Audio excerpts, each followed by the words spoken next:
Hey guys, back again. All right, so we are on chapter 31. Delphi and Sam are looking for gas at the um, camp that they found. Luckily, they've had some food, and so that's a good thing.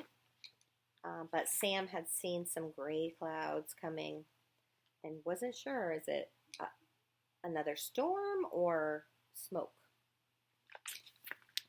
Chapter 31. Another Greek thing. Delphi is so into it. I'm almost sorry it's me who finds the gasoline. 20 gallons, neatly lined up in red 5-gallon plastic containers with spouts and funnels. Fuel for a big professional mowing machine housed in the shed. She hobbles in, seeing me beaming, and goes, "Is that enough?" "Enough for 200 miles. We can drive all the way home on this amount." "I thought you said it was only 7 miles. 7 to the paved road. Not sure how far that is from getting rescued, but this will get us there, I promise." She folds her arms across her chest. "Today?" "Yes, today. If I can find a way to connect the Jeep up to the gravel road." She shakes her head, amused. If there's one thing I've learned in the past few days, it's that you always find a way. "You go. I'll pack up whatever supplies I can scrounge, and when you get back, zoom, we're gone." What she said about me always finding a way makes me feel really good and gives me the energy to start lugging a 5-gallon can up the slope to the logging trail. Panting and sweating and keeping an eye out on the way for a path big enough for the Jeep. The slope is okay for walking, but there are parts too steep for any vehicle, even a sturdy Jeep. I'm being super careful because the Jeep is our only hope of escape. The fire may not be moving very fast today with the wind so calm, but it's getting closer. I can feel it. I can smell it. I know it in my bones.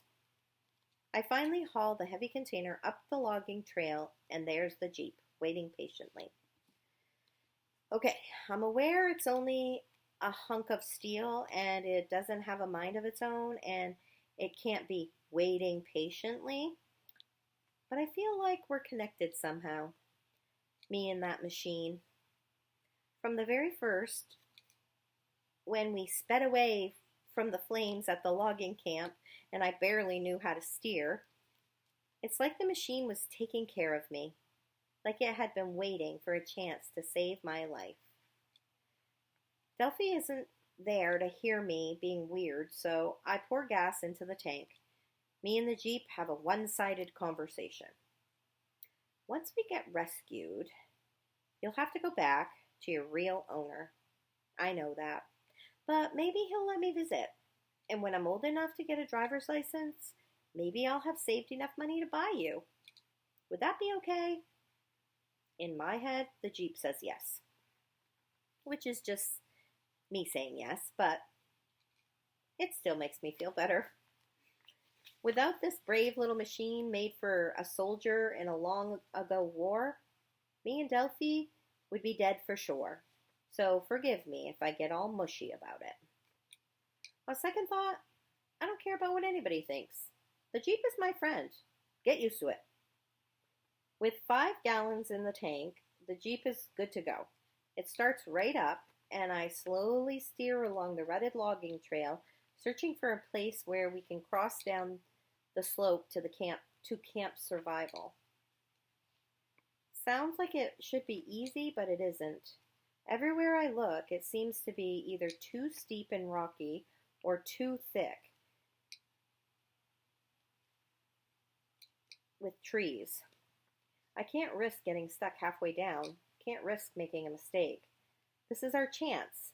This hunk of steel and tires and every instinct tells me I have to treat it like it's made of glass. It may be tough and reliable, but things can go wrong in an instant. The old logging trail slowly curves down toward the lake. There are fewer trees blocking the way to the camp. The main building is clearly visible through the thinning trees, and beside it, the gravel road, maybe a quarter mile away. So close. Do you hear that clicking sound, guys? Because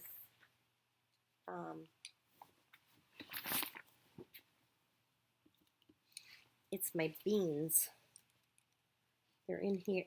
I've got them in a little plastic case, and they are moving around like crazy, clicking against the sides. Of course, as soon as I touch them, they're gonna stop. But anyways, that's what the clicking sound is. So maybe if you put yours in a little plastic, maybe even a glass, you'll hear them when they move, and you'll know they're awake. I get out and explore on foot. No problem navigating around the trees or avoiding the boulders strewn through this part of the forest. The problem is right at the end, where the woodlands meet the camp lawn. There's about a 4-foot drop over a steep rocky ledge. No way to get past that without ripping out the bottom of the Jeep and breaking an axle. Delphi sees me exploring along the edge and lopes over, swinging on her stick. She's excited to see the Jeep so near, just a little way uphill through the trees. I put together a bunch of supplies, food and water and stuff, and if you must know, more TP, just in case the road is long. Great, I say, without much enthusiasm. What's wrong? This is as close as the logging trail gets to the camp, I explain, discouraged. Beyond this, it starts to curve away up into the hills. So the Jeep has to cross over this area somehow, except I don't know how. Delphi swings along on her walking stick, examining the rocky ledge. I see what you mean. The only way down is to build a ramp. Great, I say. I'll fire up the bulldozer. Oh, wait, we don't have a bulldozer. Delphi sees the look on my face and laughs.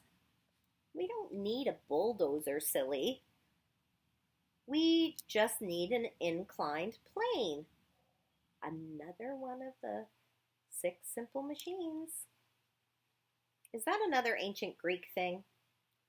As a matter of fact, yes, by way of Egypt. Chapter 32. What scares you most?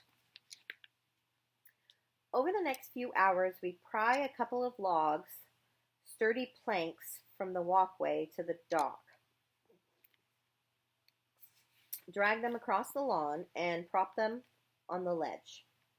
Then we roll a bunch of rocks into place under the middle of the planks for support. That's a good idea, right? Because if the Jeep's going over the wooden planks and it's heavy, it would just kind of break them, right?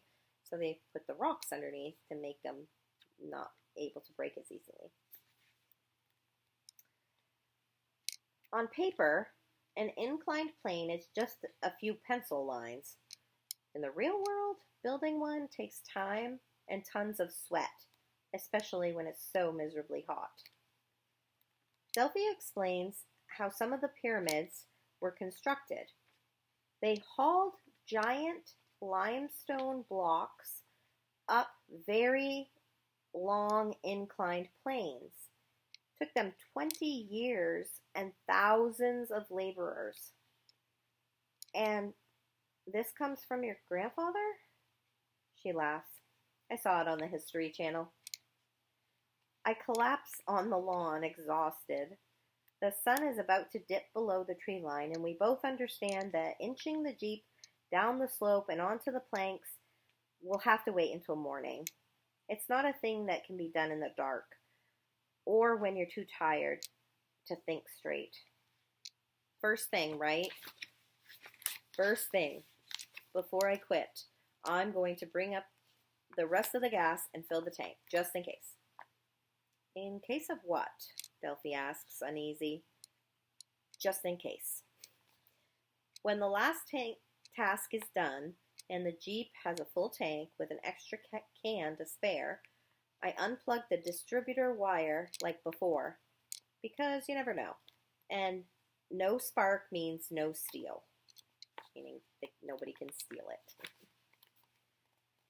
I'm so tired. It feels like there are 10-pound weights around my ankles as I trudge back to the dining hall.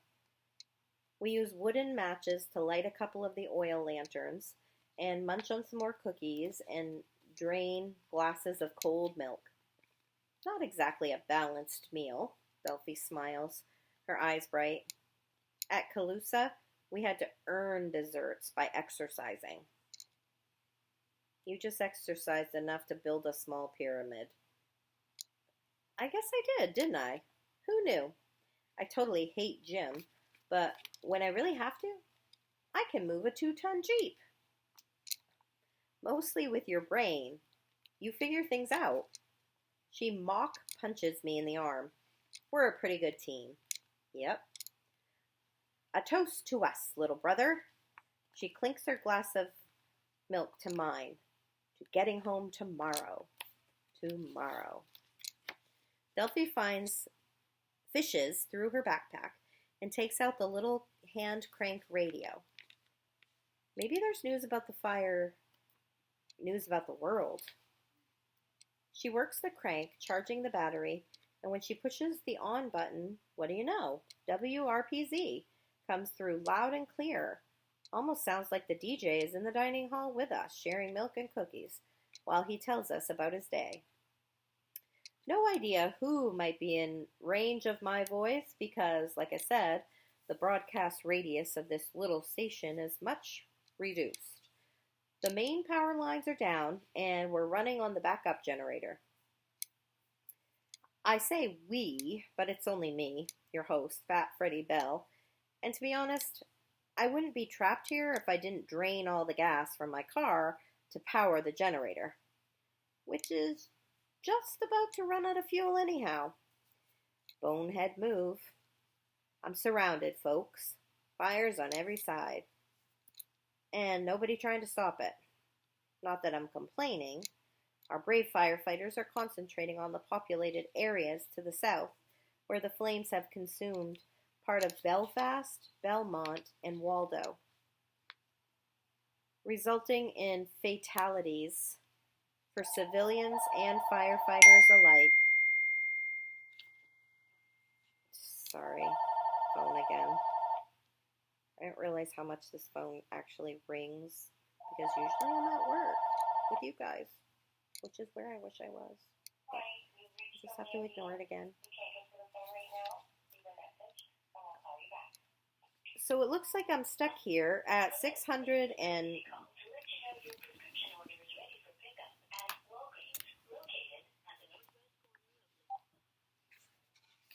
All right.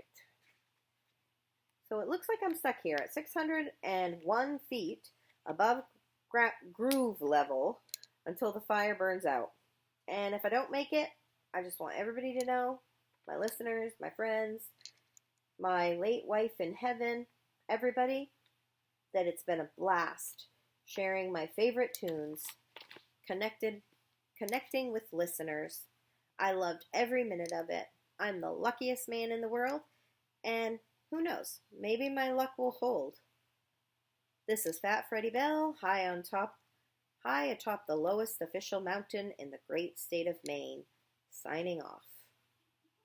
We're left with only our silence to fill the room. Delphi wipes her eyes with the side of her hand. Poor guy. He sounded scared. Somebody is bound to hear him and go to the rescue. I hope so. Something the DJ said really shakes me. All this time, I'd been worried about me and Delphi getting burned up, but it turns out the fire is eating towns and cities, not just the forest. Belfast, Belmont, Waldo. Fat Freddie didn't mention Portland, where my mother is, but I can't help worrying. And that maybe she's in danger too. For the last few days, it seemed like the fire was concentrating on us. But it sounds like there's a lot more going on that we don't know about. Like the whole state is up in flames. Delphi has this expression on her face like she knows what I'm thinking and she shares my concern. Can I ask you a question, Sam? Sure. I dread what she might ask. What scares you most? Next chapter is 33, Stuff to Worry About. Bye, guys. I'll see you in the next 2 chapters.